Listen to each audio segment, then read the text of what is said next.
Hi, in this video we'll be looking at Form Designer for Sharperlight.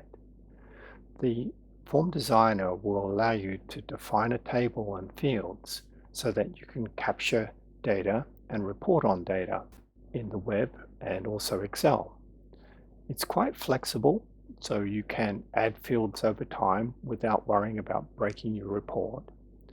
You can also apply workflow. So if there's some sort of review or approval process, that can be applied to the form. If required, you can also specify scheduling. For example, you could have a form that needs to be entered at the end of the month or on a particular date. Security can also be applied, so you have full control over who enters the data and who can review the data and approve the data. Integration is also possible, so you could have data entered into the form and that triggers a task in the back end. For example, to raise a Teams message or to transfer the data into another system once the final approval has been reached. So I've prepared a number of examples, and the first example I'll be showing is a workplace incident report. In most scenarios, what you'll find is that you're capturing the data in Excel, and Excel's a great way of capturing data, but it's not easily shareable within the organization. So we will turn this into a form design, and once that's done, we can then enter the data via the web and also report in Excel and the web. So here's that work incident report, and we've got all our data which we've transferred from Excel into the database, and we've got data entry forms and grids all generated by Form Designer. Next, we'll be looking at a simple staff expenses form and how we can calculate fields. And then the next example, we go into more detail about a form design that incorporates a number of forms. Think of it like a warehouse. So in this example, we've defined a form for people, sections, and tasks, and then we've set up a schedule so that at the end or the beginning of the month, the tasks that need to be executed, we can come in and perform those tasks. So this would be a governance type example. Then in the expenses, we'll be looking at how we can schedule and control the workflow process. Then we'll have a look at some miscellaneous examples where we're using forms to capture geolocations so that we can marry it up with our financial system, for example, and then show that on Google Maps. And then finally, we'll move to a budgeting scenario where we create a very simple form design that captures the account, the company, the account, and the period. And from there, we can start entering in our budgets. And that's stored in the form design, and the reports compare the actuals and the budgets together. And you've got concepts like annotations as well, so you can annotate those budget changes. So this is storing it in Form Designer and comparing it with another system.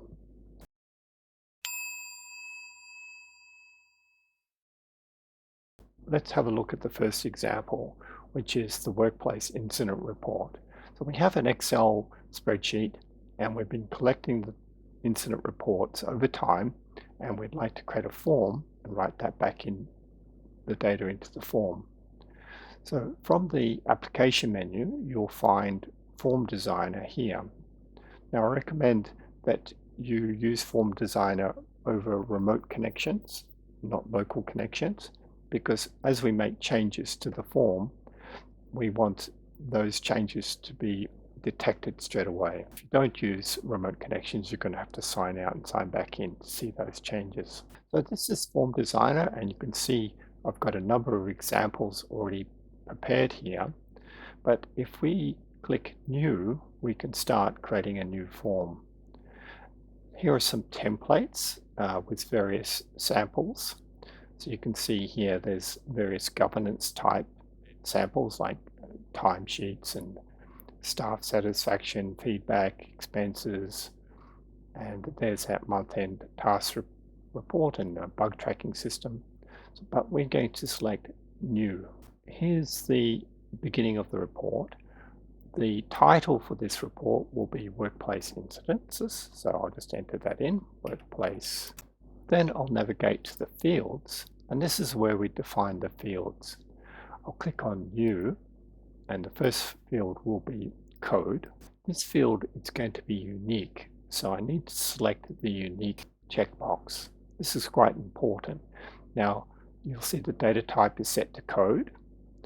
Code means that generally the code will be unique and it can be indexed for performance reasons. I'll click on New again, and this is where I can enter the person.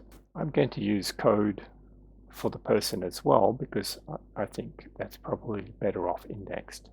The default is string, so you can have up to 200 characters, but I'm going to say it's a code as well. Next is the type, and because it's less than 50 characters, I'll make that a code as well. And next is the status. Now the status is quite an interesting field because it's a value list. There's only a set number of values we can enter into the value list. So I'm going to set that to code as well.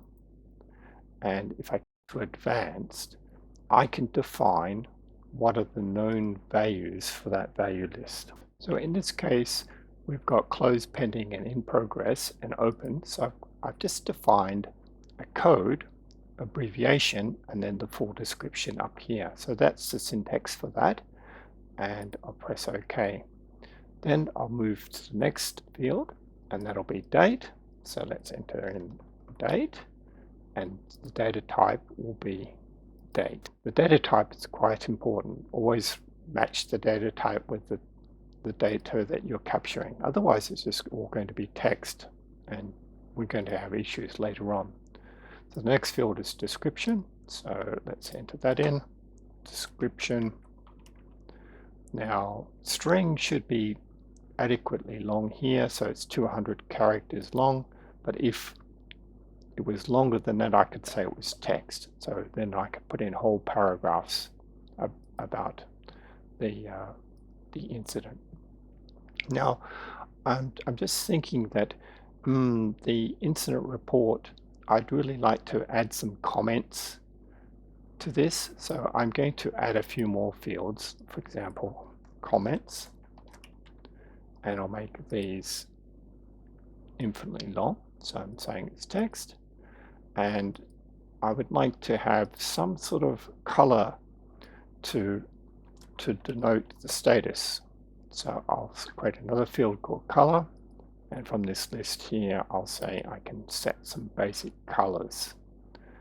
And during incidences, sometimes there are attachments. So I'll add a new field here called attachments, or attachment, and I'll come to the data type list again, and this time I'll say it's a file. This is quite handy, being able to attach a file to the record. So I've defined my records, and what I'll do is this entry here for person, I'll give the form a bit of a hint on what to enter. So I would like the surname, comma, first name. So that's the placeholder for when they're entering in the data. Okay, let's see what this form looks like now that we've done some basic definitions. So I'm just going to click apply,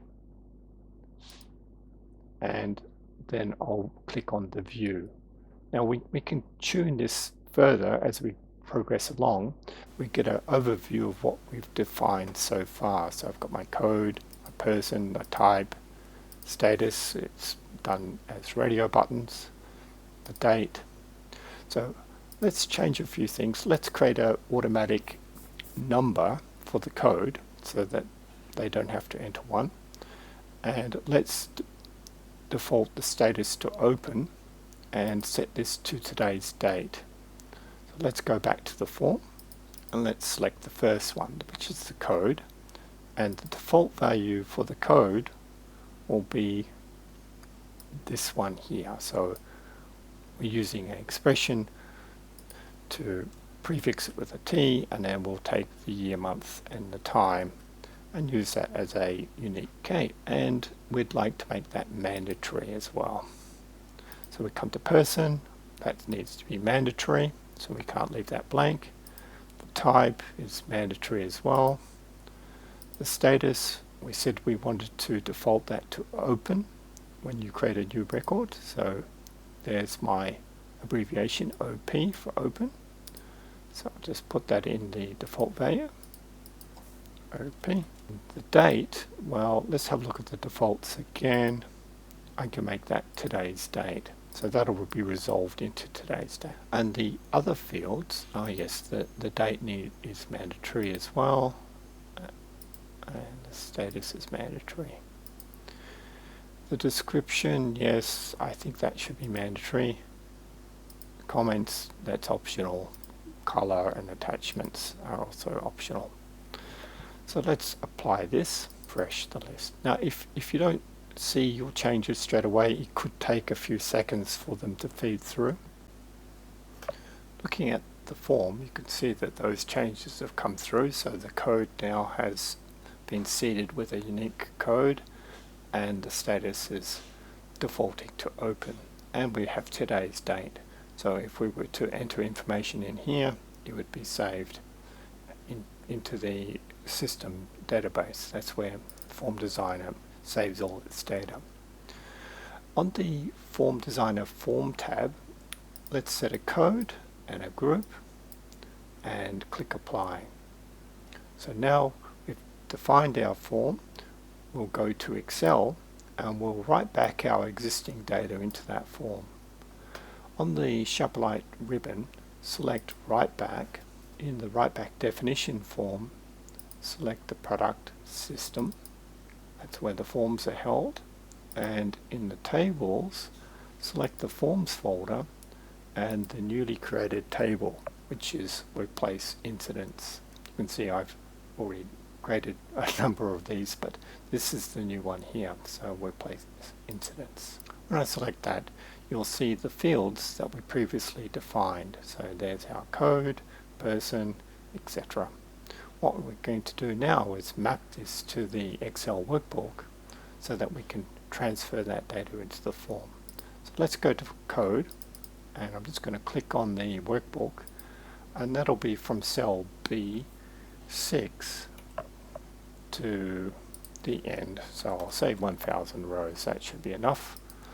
And the person will be in this column, C, and the type will be in this column. Status, well, we don't want to default it to OP, we want to grab it from here. And the date from this column. If I wanted to preset some values, I could just type them into this mapping here, but that should suffice for now. Let's go up to the top field, and that's been set as the driver. So basically, if it finds data between B6 and B1000, then it's going to create a record in the back end. Let's just give this a name, so I'm going to call it WI for Workplace Incident, and click on Preview. And if all goes well, you should get a preview of the data like this. These will be the records that it creates. So I'll click Close and Execute. It's written back 49 rows into the Form Design database. That means now we could start reporting on these incidents using Query Builder. So I'll just save that. So this has served its purpose now. We really don't need that Excel workbook anymore. If we wanted to query the data from the form, we could do that. So I'll just use table, and I'll select system and go to the forms, workplace incidents, and here's my fields. So let's output a few of these. And of course I could filter on them as well, but in this case I just want to display them all. So I'll preview that. It looks good, and drop that into Excel. Let's also have a look at this data via the web.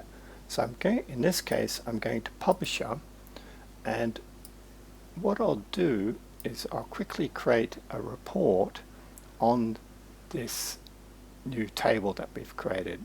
So I'm going to click on, right click on the Publisher menu, and under Other, I'll select Create Table Reports. Now you may not see this if you're running an old version, but you would have to create the report yourself. But let's select Create Table Reports, and then from the product list select System, and then we'll go in and we'll select the Workplace Incidents. And this will generate a published report based on this table's design. That's the group. I'll just leave that as is. And now we've generated a published report. Let's have a look at this in the web. So I'm just going to click on View, and there it is. So it created all the logic so that you can edit the existing data. So it brings up the form, which Form Designer generates for you, and it also provides a link to a grid. So I've just clicked in the top right hand corner there, and there's all the incident reports data in a grid. So the status is a drop down, so we can only select the known status values. Got a date, description, and there's our color. So I can set the color, and I can also start attaching reports. So I'll just select some data, a file there, and now I've updated that record. Let's change a few more. So I'll come in here and click away, and we'll refresh that, and there's our report, and this record here has an attachment, so I can click on that and see that attachment. Okay, so let's just clean this report up a little bit more. What we'd like to do is to turn this into a grid and maybe show tabs for each status. So I'll just go back to Publisher, and there's that published report that was generated for us. There's the query, so it's created the edit link for us and done all the logic for the attachment. Let's leave that alone, and what I'll do is just change the style of the report to be a grid. I'll add the status to the filter area and the type. Now I could have defined these as always something that needs to be filtered in Form Designer by changing the properties. So this is the Form Designer. If we go to the fields, let's say type is something that we always want to filter on. I could have come into Advanced and then said here check report filter. So by default it will always ask us the type, but I'm setting that myself, so I'll make the type a drop down list, and status I'll just set that to all because it is a known list of values. Right, and I'll set on the options tab, say split the report by status. Okay, let's apply that, refresh the report. So there's our type now in the filters, and there's my report split by type, by status I mean, and there's my edit button, and again my grid. If I wanted to enter new data via the web, I could click on the new record. So now I get a blank screen with defaults ready to enter a new record, or I could use the grid. So here's the grid, there's my filters. So this form is looking pretty good now, so we'll just talk about deployment. So I'm going to click OK, And back on the main page where we've got workplace incidents, this is the one I just created. If I right click and click export, I can choose the forms that I'd like to export to a file, and when I click on that, I'll be asked, so there's my file, I'll save that, and the next question I'll be asked is, if when I save the form, do I just want the design or do I want the design and the data? So I can save that along with the data. So if you're deploying these forms to another system, export them, for example, save the data as well, and when you import them, it's going to bring the data in as well. Okay, let's move on to our next example, which is staff expenses. So I've used the templates to generate this.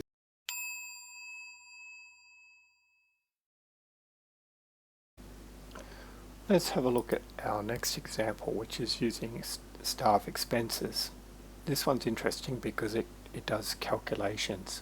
So this was created by using the new and staff expenses.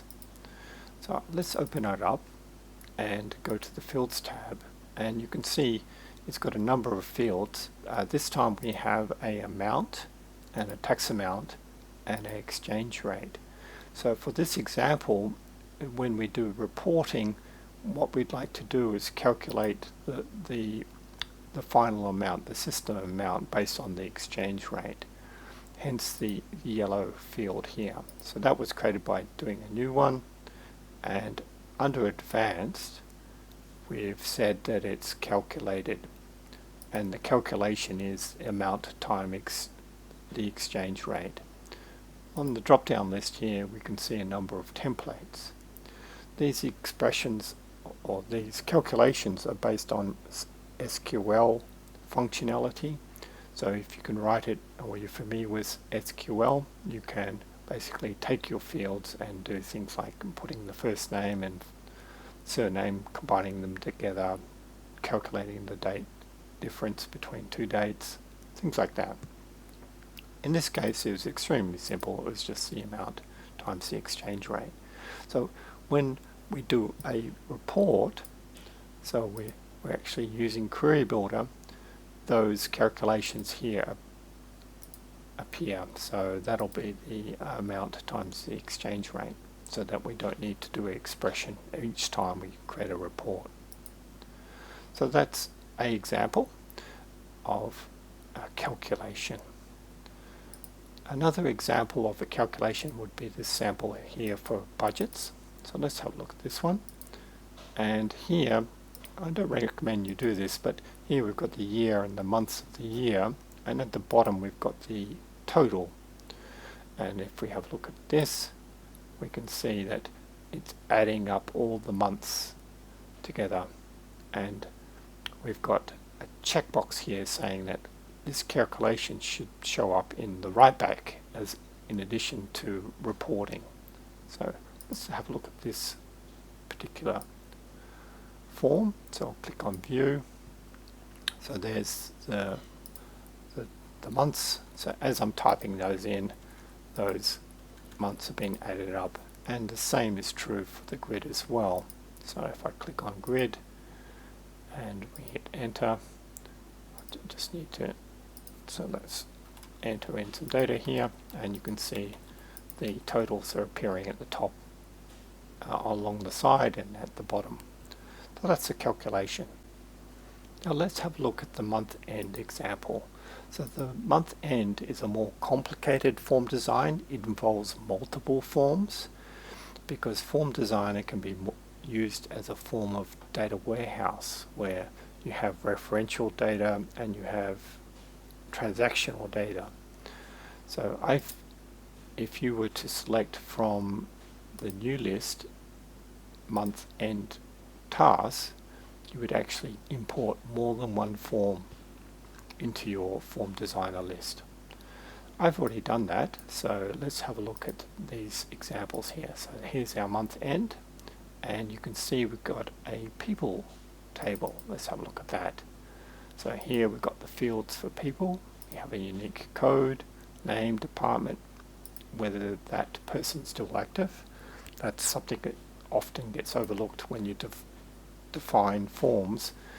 Over time, some codes may no longer be relevant in future years. So having an active flag is quite a good idea. You can see here when I create a new form, the data type's yes, no, and it defaults to yes. But maybe in future years we'll say that it's no longer active. So we've created a people table, and then we've defined the sections that those people belong to, and then finally a task table to define the types of tasks that are done at the beginning or the end of the month. So let's have a look at the task table. Again, it's just a list, and we have some calculations here based on dates. Let's see what they say. So we're trying to calculate the number of days from the end or the start of the month. Okay, and interesting enough, this task table has a join to the section table. So not only can we add fields, but we can add joins. So the end result of that join is when we doing a query, you can see here that it's taking the section and it's joining to the section table. So now we know the description and all the other details about that section. So the join was done. If I just click on this, so, and what's the table that we're joining to? So I would come to the Forms tab, select the section, and then we want a left outer join, and the join will be section, and that needs to marry up with the section code in that target table. So that's how you would define a join. I'll just delete that. Now if you do delete fields, that obviously means that the field's gone, so you will break a report. You can add fields without breaking reports. It's the deleting that's going to cause issues. So let's go to the final table, which is I think submissions. So this is where it's all combined together. So here we have our task, and then we have our due date, and we have joins. And if I come to this assigned to field, you can see that I've made it a drop-down list, but when I have a task, I want to assign it to a person who exists in the person table. So if I come to advanced, I define that rule by coming to the lookup section and saying the lookup for the assigned to is a query, and that query is a query over the month-end people's table. So here I've got the person code, name and address. So that means that when I enter in information, the only valid people that I can enter are in that table. So that's quite a powerful concept. In other examples, you could define a form, and let's say it has an account code. So what you could do is define a query that maybe goes to one, like your financial system, for example SAP Business One or Business Central, and you could say the account codes that we enter must be one of the account codes in the chart of accounts table. So that's a cross-system reference there, not simply comparing forms with forms, but validating data exists in a totally different system. And in addition to that, I just check that write back option. So if we have a look at this form, here's our tasks. Notice it's a drop-down list, and there's our status and our signed review by. So here I've made them drop-down lists, so I really can't type in anything. It's got to be approved by, and that's coming from the person table. So let's just have a look at the form design there. assigned to, and you can see the component here is drop down. So I can control the way the form handles the data. It doesn't always have to be just a plain old text box. Right, so this combines a number of forms together. So let's go back to the task form and have a look at the other tab. So you can see here there's a report pack section. So what I've done is I've gone into Publisher and created a number of dashboards and reports and what have you, and I've exported them to a file, and here I've imported them in. The end result is that when you import this form, it brings in its dependencies, which are other forms, and also deploys this report pack. So the end result is you bring the form in and everything's deployed, and you can view that in the web. So let's have a look at this example. This is the publish report pack that was brought in automatically, and I've created a menu so that they can view their tasks. I've created a few reports to show KPIs about whether the month-end tasks have been completed on time and how many there are. And if here we have configuration, so we can lock out who can edit this. So there's our people. So I've just displayed the grid and the sections and then the tasks. So let's just refresh that so we go back to our front view. So here are the tasks that we need to do. So this is the previous month, and you can see that this is completed and there are no issues. So I'll just edit that entry, completed, no issues, and it's assigned to this person. And it's just waiting on approval. So I'll just come in here and say it's been reviewed and it's John Smith. So we'll just submit that, and now it's been approved. So quite a simple workflow here.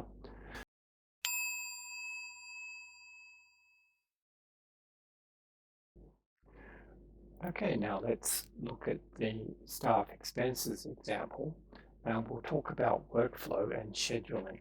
So let's open up this example, and what we'd like to do is control when this form can be entered. So on the scheduling tab, if we set the mode to scheduled, then we can control when data can be entered into this form.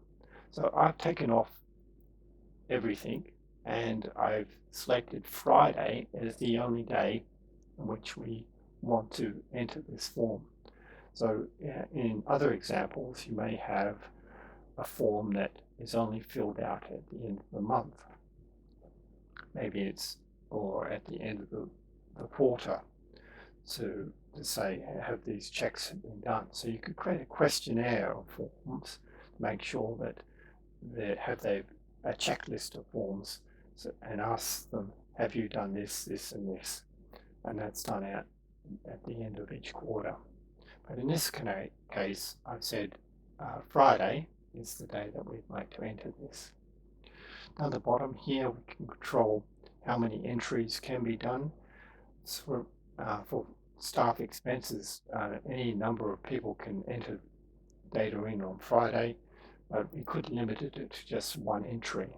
For example, the end of quarter status report, we could say that's only to be entered once. You can also set particular dates if it's not structured in any way, so we could set our own dates for this. The end result is, if we have a look at this section here, which is called dashboard page. So if we view that, what Sharperlight does is for each form, if it has scheduling and workflow, it controls it through this dash page here. So if I go down to staff expenses, you can see here that we've got the days on which this form can be entered. So I actually already entered some on a Friday on this day. So if I was to enter a new one, I would just click new, or I could edit the existing form. So let's just have a look at the existing form. So I've just said staff expenses. I bought some paper and it was this currency, etc. Now, when I enter that data in, there's some interesting columns here, completed and flagged. That is telling me, have I completed all the fields, and are any of the fields unusual? For example, I missed out some crucial information, like I've done expenses, but I haven't attached a file to prove that I've got the receipt, something along those lines. And then here we've got the approval process. Here it is, workflow, and this one needs approval. But let's have a look at these complete flagged and flagged options. So I come back to expenses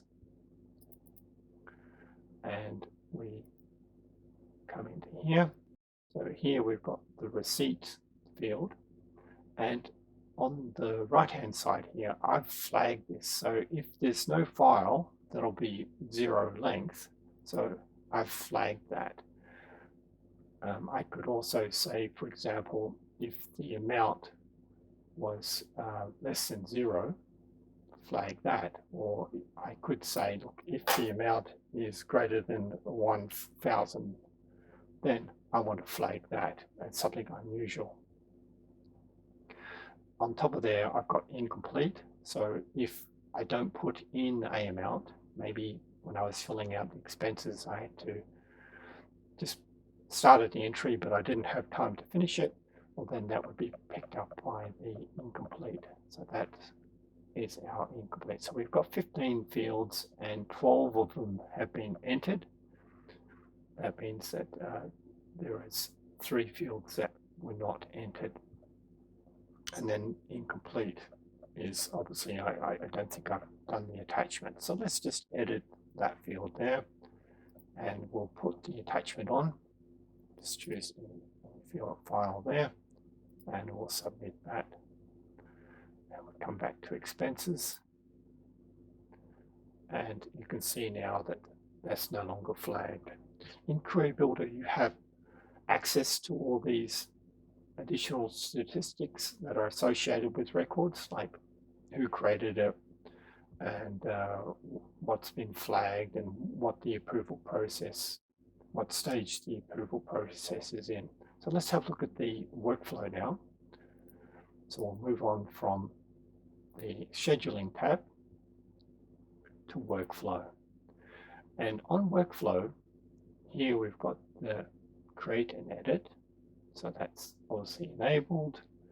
Are we allowed to delete? Yes, we are. But in this section here, we can have 4 levels of approval. So we established there's a review process. We don't need that. First level approval. So we've just enabled that. That means that there's only going to be 1 checkbox here. If I enable the second one and save that, well then there's going to be 2 checkboxes here. One for first level and second level approval.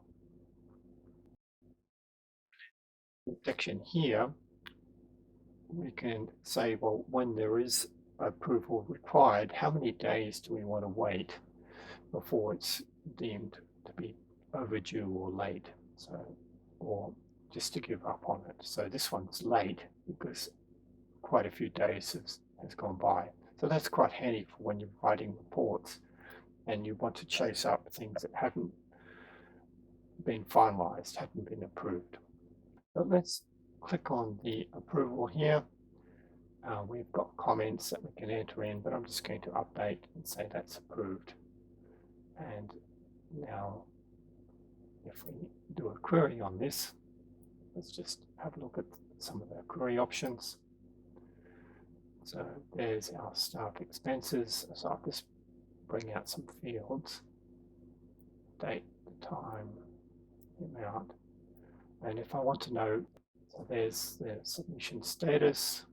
Let's just bring that out. So these are system generated fields, and there's our number of fields we have, how many complete, how many are flagged. So let's have a look at this. And so this one's been approved and this one has not been approved.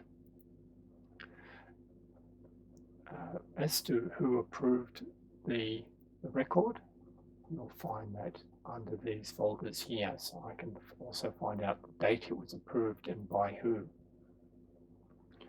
And so you just need to look for those fields under here.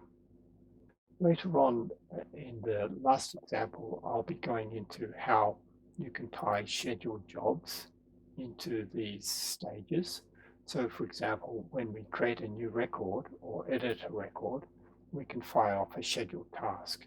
So for example, sending off a Teams message saying, hey, there's been a new expense entered into the system. And that task, for example, could wait until the final approval has been raised, and then the task can then maybe transfer that, maybe do a write back into another system to raise the purchase order or a reimbursement in another system. So that's integration. Let's talk about security now. So in the security tab, what we can do is select the create and choose which users or groups have permissions to create a record, so I can lock down the system. In this case, I'd like anyone to raise expense, but as for the first level approval, only a particular user can do that, so I can lock that down. I can also set up a group. If I was to try and click on the approval button and I wasn't in that group or I wasn't that user, then I'd get an error message saying, sorry, you can't do that.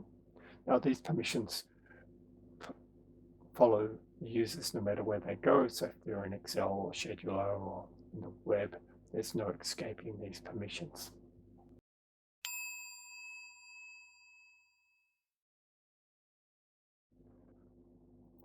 There's another scenario in which you would use forms, and that is to create static lists. In this example, I'll use geo coordinates for the cities around the world. So that's something that's static, and you may not have it in your financial system. Maybe you have stores in various locations around the world, and you would like to show them on a map, but you don't have the geolocations in your financial system. So in that situation, what you can do is create a form that stores geolocations for those stores around the country. And then you can write that data, maybe download it from the internet, those locations, and then write it back into the form, and then create a report that marries up your stores and their geolocations and shows it on a map. So here I actually did a query of some geolocations in the web, and I wrote them back into this form here.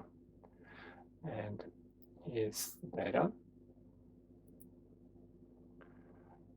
So there's the cities, and I've stored the ISO codes and the population for each city, and there's the latitude and longitude.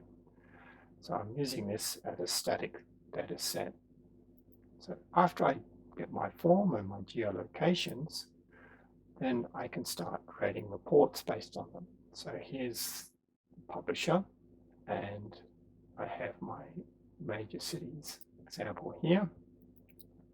In fact, that was actually embedded in that form, so it auto deploys this report for us. But let's have a look at the query.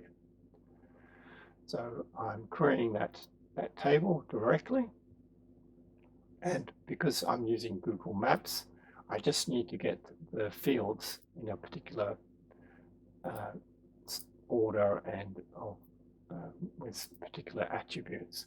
So here I have my latitude and longitude, and then I've got my population and I'm using a marker, so I'm just putting letters and I'm putting a title and a label. So if I get the data in that format and then say my options that I want to chart it, and my chart is set as a layer map in Google Maps. You will need an API for Google Maps, so you can set an site setup, or you can put your API key directly here. But the end result is that that data set is turned into something that you can interact with in the web.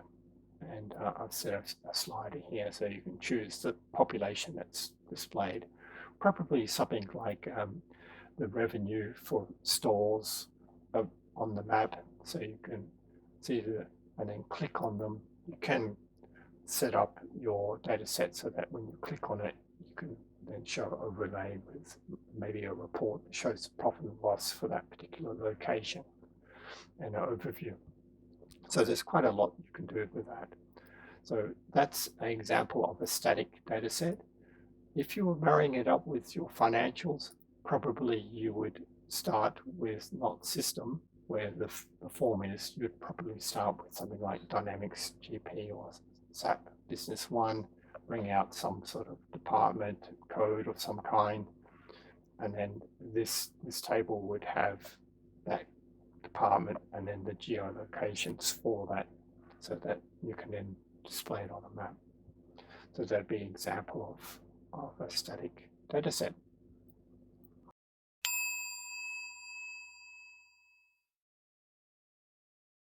The next example that we'll be looking at is a budgeting example. So that's this one here, where we are not happy with the budgeting that's in our financial system and we want to have better control over it. So here we have, I'm using SAP Business One in this example. So I've got accounts on the side here, and then I've put in the periods 1 to 12 for 2024, and I'm allowing us to enter that data in and have it stored in a form. So a bit of a hybrid approach here, using the forms to store the data, but we're marrying it up with our financial system. So let's have a look at creating this example. Here's the example I've already created, but what we'll do is we'll recreate this again from scratch, just to show what the process is. So in SAP Business One, you have a concept of a company account and a period. So what we'll do is we'll create a form that does that. So I'm going to click New, and I will call this budgets, and the code will be company account and period, and the title will be budgets by company account and period. We'll come to our fields, we'll select New, and the first field will be company. As long as it's within 50 characters, we can set that to code, which it will be, and that'll be unique, and it's mandatory. Next, we want the account code, so I'll set that to called account. Again, it's mandatory, it's unique, and I'll set that to code because we want it to be indexed. The indexes are based on codes, integers, and dates. If you use some of the other data types, they're not going to be indexed. So that's unique, and the next one, it will be the period. So let's set that to be period. The data type is period, which will be a financial period.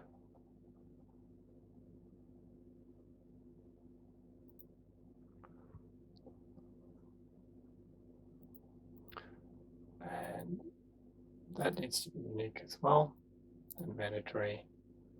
And the next field will be the amount. I'm going to set that as a currency, and the display format, well, I don't want cents, so I'll just set that to be rounded off. Just come to validation, and in the validation area, I'll set that the value has to be greater or equal to 0. Let's view this in a data entry form. So that's very simple. So we've got our company, account, period, and our amount. Now let's combine that with SAP Business One to our form and our data entry. So I'll come to Publisher now. I'll select New, and I'll start our query, and I could choose any of these other financial systems, but I'm choosing SAP in this case, and I'll select my table to be chart of accounts, and I'll select my account, the account name, and I'm going to put the account type up the top here because I'd like to split my accounts by the account type. What I want to do now is look at the form designer to try and find if there's a budget entry for this particular account. So I'm going to add a subquery. So I'll click on that. Subquery will be on our system, and it'll be for that new form that we just created. So I think it's this one here. And there's our company. I will make sure that the company matches the filter that we have for the company. So that's the same. And the account, well, the account needs to be the same account as the output. So account code output. And the period, well, I'm going to have to define the period, but chart of accounts doesn't have a period. So let's deal with that shortly. So I'll just output that there, and we'll come back and add the period logic in a moment. So that's going to look for a budget entry, but we're missing the period logic. So let's just preview this at the moment. So obviously we've got some accounts there that don't mean very much. So let's get rid of those.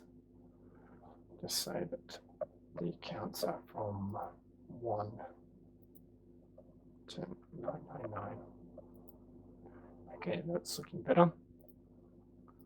And I'll just change that company to be UK.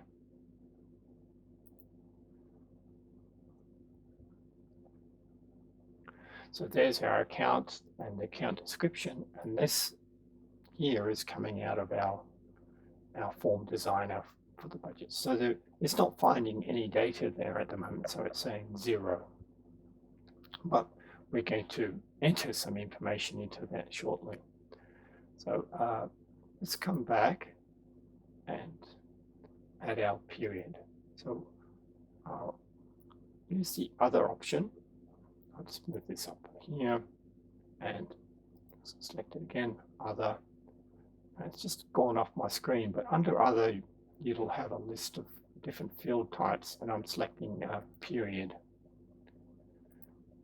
So now chart of accounts doesn't have a period, but I'm just generating one so that we can pass it into this subquery here. So I'll just, for example, put in 2024 to match the example. So we'll do a full year of 12 months, 12 periods. So there's our name for that period.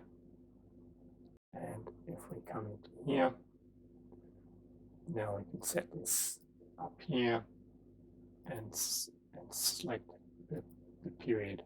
Now I really don't want to do, later on I'm going to do some dynamic outputs, but I'll just leave that like that for the time being. So now we have our budgets for that complete period 1 to period 12. But what we really want is to have the periods going across dynamically, periods 1 to 12.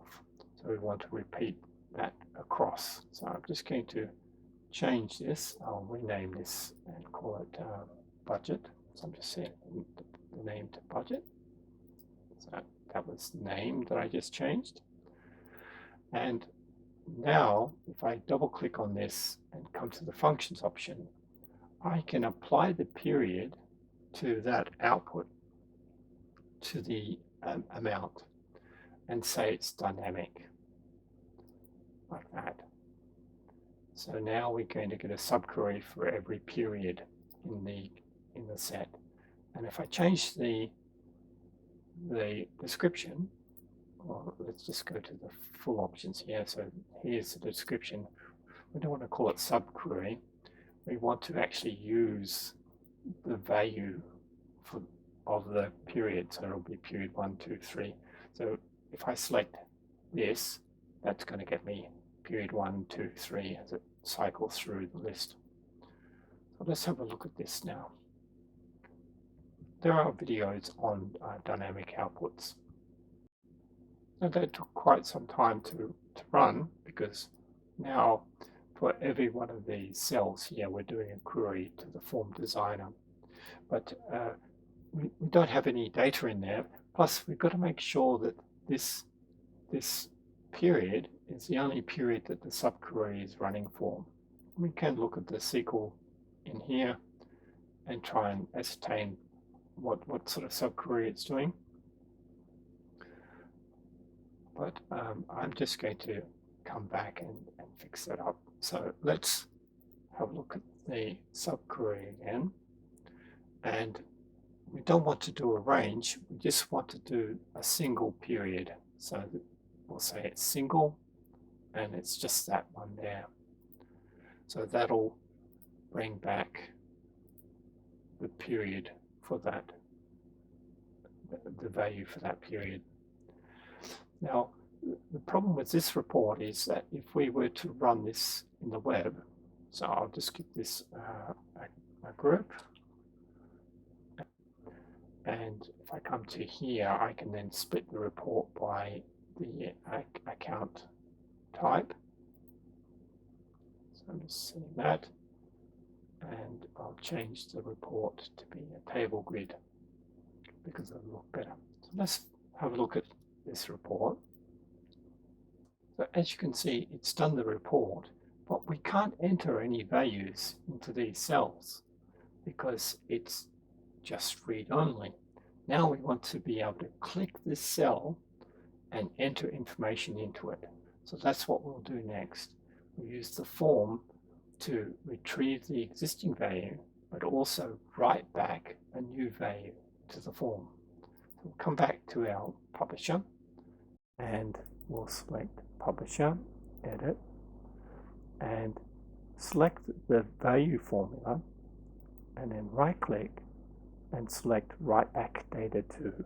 So write back data to will take whatever's entered into this cell here and write it back to a form or a materialized query or whatever the target table is. So I'll select write back to, and the system we'd like to write back to is system, and from the list here I'll select budget by company, account and period. So now I've selected that, it wants us to do mapping. So here it says the target table has a company field, and it's automatically detected that probably marries up with the filter company, which is great. Then we have an account field, and that will marry up with this one here, account code. And the period, now the period, we just can't use the filter. We want the output dynamic range of periods. So if I select this drop down, there's an entry here called dynamic output value. So we need to select that because we're doing dynamic outputs. As for the amount, well, there's no filter criteria for amount. It's basically the input value. So we're going to say that's the input value that we're after. And this last one here, because we're using forms, it's not quite sure what to do with this one. So we'll say do nothing with that. Right. So we're almost there. when we enter data in, I'd like to leave a bit of a breadcrumb to show where we've entered data. So I'll just change the color for the background when we enter data to this yellow. Validation, again, we can do like the value has to be greater than 0, and I can put an error message in, but I think that's adequate. So I'm going to press OK. Now the order of this special expression is very important. It needs to be just before the target value. So here we retrieved the existing budget, and then this one will do the write back logic for us. If we have a look at what it's generated a expression, and that's the form code, that's the filter criteria for that output, and a bit of validation and color settings and what have you. So let's OK there, apply, and now we'll refresh that report again, or we could click on view here. So there's our accounts, and they're broken up by the account type. And if I click on here, I can start entering in values. So that's, I'll set as 1000. Okay, so we've got an error.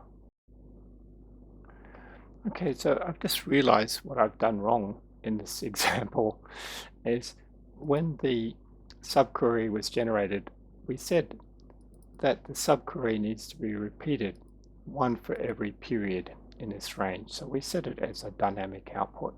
Now we need to do the same for this write back expression. So I'm going to click on there, go to functions, and we need to say that that's also part of the dynamic range. So it's going to do one for every period. So let's click OK, apply, and let's try this again.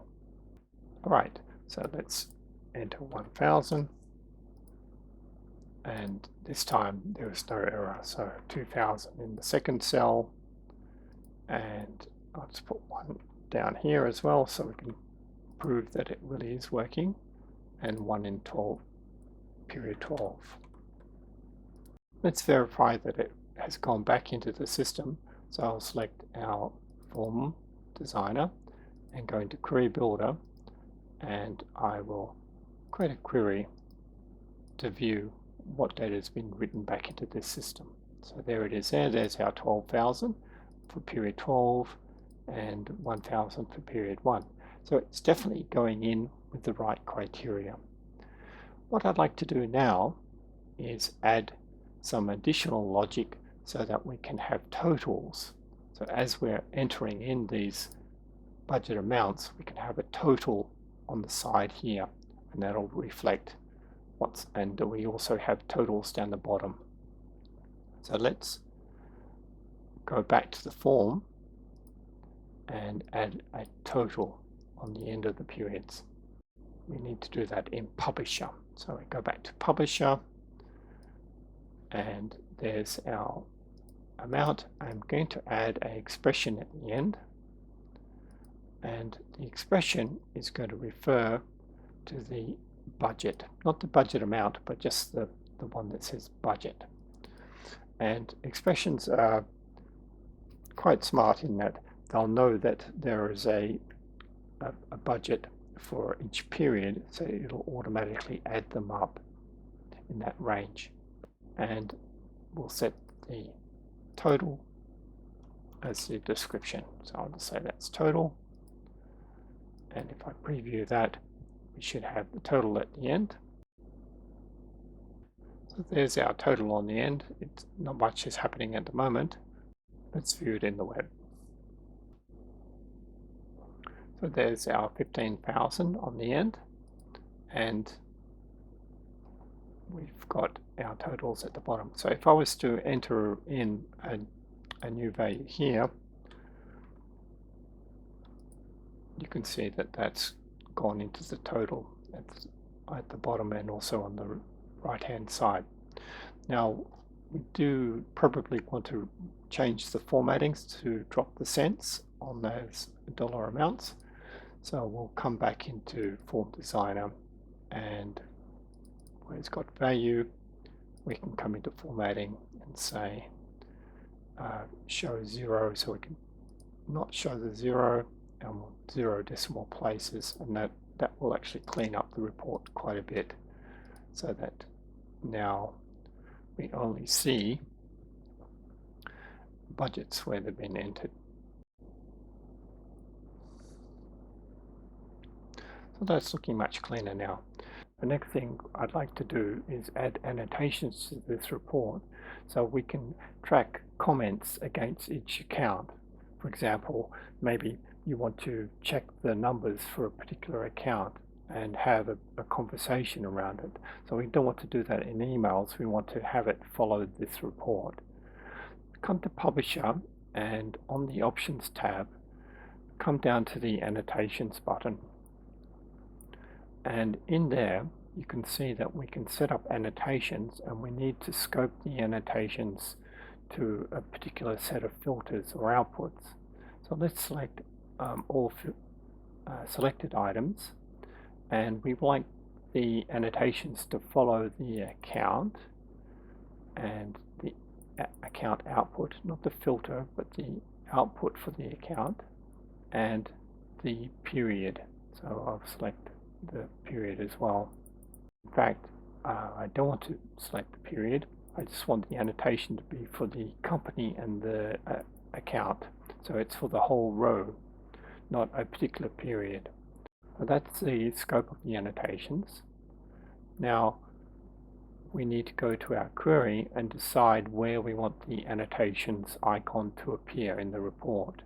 So I'd like the annotations to appear just near the account name. So I will right click here and select Add Expression, and I'll come to the Annotations folder, and I'll select the first one in the list, which is a template to generate an icon based on whether there's an annotation there or not.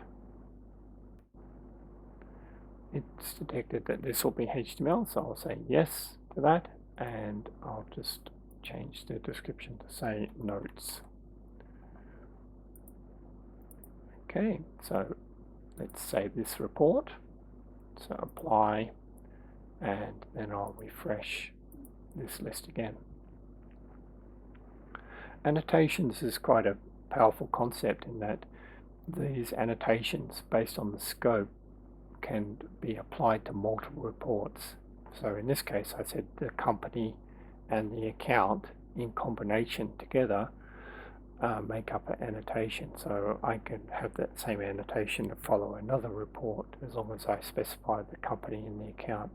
So here's the icon. There's no annotations there at the moment, but if I click on that, then I get something similar to a SMS or a chat box. So in here I can say check these budgets. That would be entered into the annotations. You can query the annotations under system in their own right, and up the top here you can see if someone else comes in, you can see that they've seen it, and there's also a checkbox here, like if I ask someone to perform a particular task, they can, for example, come in here and check it. And if two people have these annotations open at the same time, you can have a real live chat session between each other. But the main thing is that when you come back into these reports, you can see where annotations have been made, and have a look at those comments against that budget line. So here the icon was made, and there was an annotation just recently. Well, that brings our budgeting example to an end. So we have our financials reporting from that, and we're going to the form designer to get the matching budget value. Now we could have pre-populated the budgets in the form designer by pulling out our actuals from the previous year, pulling them into Excel and doing a write back, as we saw in the very first example. So we could get our starting point for the next financial year with our actuals, and then you could then come in here and simply adjust those actuals or the budgets from the previous year. And if required, you could even clear down the budgets. So by going to the administration section here, and we can also delete based on a condition. So we could just clear down a particular budget range.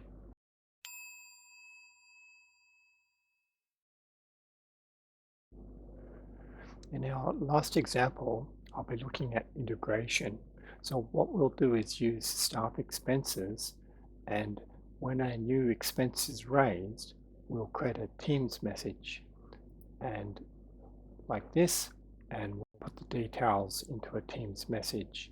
Of course, we could do other things like write the expense details into another system, but for this I decided to keep it simple.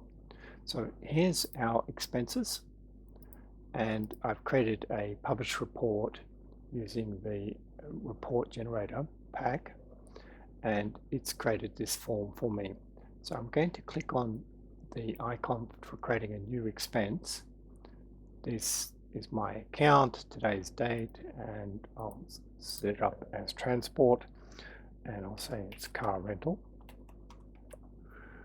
and I'll enter in the various details, the amount.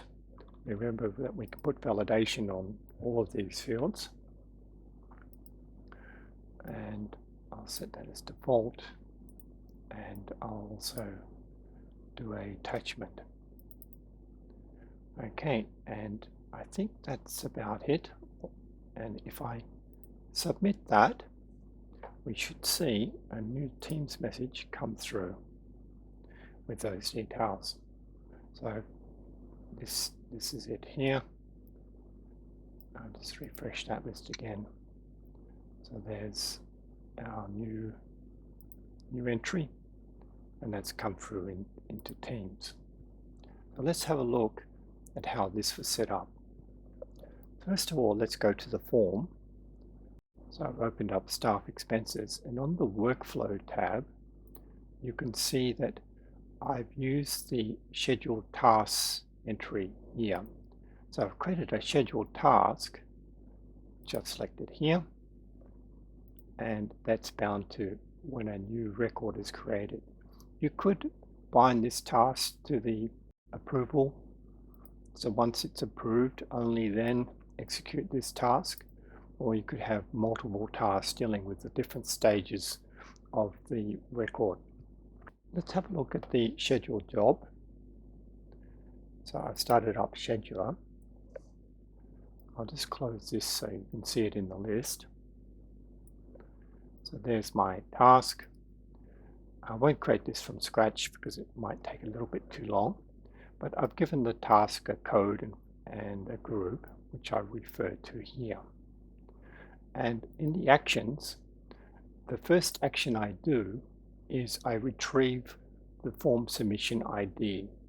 I'm using query combinations here because I could use query and then store them as task parameters, but I've just used query combinations for ease of use. It'll only be one record that matches that ID. If I have a look at the tooltips over here, it gives me a few hints that if I'm using scheduler, these are the types of variables that scheduler creates when dealing with Form Designer. So we're using the submission ID because that uniquely identifies the row that we're dealing with. So we use query combinations to grab that. So let's have a look at, so there's my submission ID, and we're passing in that ID as a variable and overriding the name of this filter. And then here I'm outputting the various fields that I may want to reference in the task. So the name, the date, the amount. I did take the amount and I formatted it as text just so that I can get it in a form that's more presentable. Otherwise I just have 1000 with no commas and no decimal places. So I set that as an expression and it's text. So that's the query combinations, and then once I've defined the query combinations, I can see all the fields and the values of those fields here. So I've then created a message and I've referenced those as variables in the message, just so that we've got a bit of a history of what's going on. So as this gets triggered, I'm creating a message in this history area here. You can see there's my formatted value for the amount and the description, and I could do the similar thing to the date as well if I wanted to just convert it to text. So that was the first action, is to output that to the history. And then the next action is I selected Teams from the message communications area. So Teams here. I could also use Teams with emailing. So Teams can give you an email address that also generates a message in Teams. But I've used the webhooks in Teams to send these messages. So this is my Teams, and I've selected webhooks here, and I've put in the webhook address. I'll show you how to generate the webhook link shortly. And so what is the body of the message? Well, the subject is staff expenses, and then here I've got the name and the date. I can find the various fields here under query combination. So there's the name and date, and there's the formatted amount. And I've done the same in the body of the message. Now I can set this message body to be HTML. So you can, if you know a bit of HTML, you can do various colors and links back to reports in the system. So you could have a very brief message here and then a link back to a Sharperlight report that shows further details of what's behind this new entry. But I've put it in this format to keep it simple. And the end result is that this is executed and the message is sent to Teams. So just coming back to Teams, I said that I used webhooks to hook into Teams to generate this, so that I don't need a more complicated setup. To do that, what I did was I just come into the settings here and select Manage Channel, and under the channel's connectors, you can see I can edit the connectors, and then from this list I chose incoming webhook. Select configure, then you give it a name, for example test2, maybe upload an image so that you can associate the messages with a particular source, and if you create that connection, you'll then get the link that you can paste back into Sharperlight. So I've just created that, and there's the link, so I can then copy that and say done. Let's go back to Sharperlight and the Teams, and that's the link that we paste in here. Now if we were to extend this example, instead of just sending off a message or emailing the details to the person who needs to action it, what we could do is integration. So here it would be something like write back. So I'm going to write back this into another product. So I'm going to take this and write it back into, let's say, this system here. It's for this company. Of course, this company here could come from these output parameters. So maybe you've specified a target company, and then the table that you'd like to write back to. For this example, I haven't really thought this one through, but just to give you an example, I could target a table, and on this side, we then say that the data is coming from a query, and just like the query combinations above, we could then say that it's coming from the expenses table, and based on the write back, we then satisfy the appropriate fields. Of course, always remember to, in this case, put in the submission ID up here, So I'll set that to -1, and it's always a single value. So you would marry up these outputs with the target write-back table. You can also do mapping in here, so you don't have to provide all the values. You could map form design values with the target table, and just like the query combinations, we would say, let's grab the task submission ID and retrieve just that record and then transfer it into this table. There are other videos on write-back that cover in more details.